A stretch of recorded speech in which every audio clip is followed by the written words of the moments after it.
Eh, j'ai lu un truc. Les enfants de la Terre, tome 2.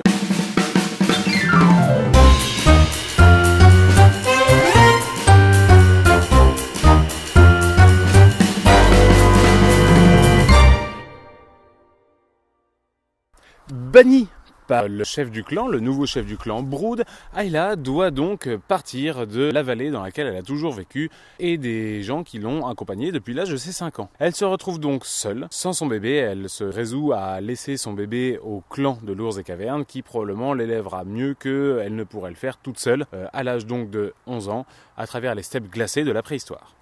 Ayla erre pendant quelques semaines, voire quelques mois, avant de trouver une vallée dans laquelle elle décide de s'installer pour passer l'hiver, la vallée des chevaux, qui donnera son titre au deuxième livre.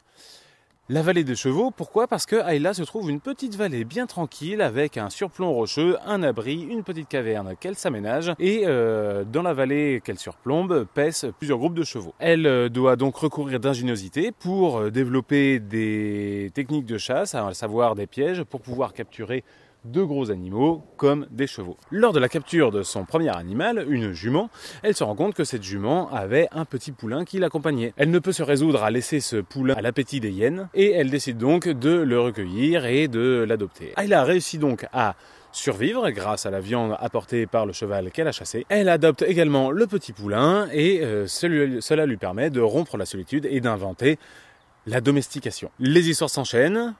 Ayla continue à vivre toute seule dans sa petite vallée avec l'ordre que Isia lui avait donné avant d'être bannie, à savoir essayer de retrouver les autres, les sapiens, race à laquelle elle appartient.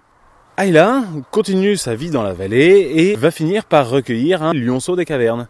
Bébé lionceau des cavernes qui va rapidement grandir et qui deviendra son compagnon qu'elle appellera Bébé. La pouliche qu'elle a recueillie étant appelée Winnie. Ou Winnie. Un truc dans le genre, c'est écrit plus ou moins comme ça dans le bouquin. Ayla va donc vivre pendant presque 2 ans dans cette vallée, seule donc de ses 11 ans à ses 12 ou 13 ans. Dans ce deuxième livre, on suit également l'histoire de 2 frères, Jondalar et Tonolan, à travers les steppes glacées de la préhistoire. Jondalar et Tonolan, les 2 frères qui ont été attaqués par Bébé, le lion des cavernes de Ayla. Tonolan meurt, Jondalar est sur le point de mourir, Ayla arrive à empêcher Bébé, le lion des cavernes, de le dévorer. Elle le ramène donc grâce à Winnie jusqu'à sa caverne et elle va le soigner et découvrir pour la première fois l'un des autres, un de ses semblables, un homo sapiens comme elle. Ils vont apprendre à communiquer, ils vont apprendre à vivre ensemble. Ayla va découvrir un nouveau peuple, de nouvelles coutumes. Et la fin du deuxième livre, Ayla, la vallée des chevaux, se termine par Jondalar et Ayla qui décident de quitter la vallée des chevaux pour aller rechercher d'autres homo sapiens. Voilà, c'était J'ai lu un truc.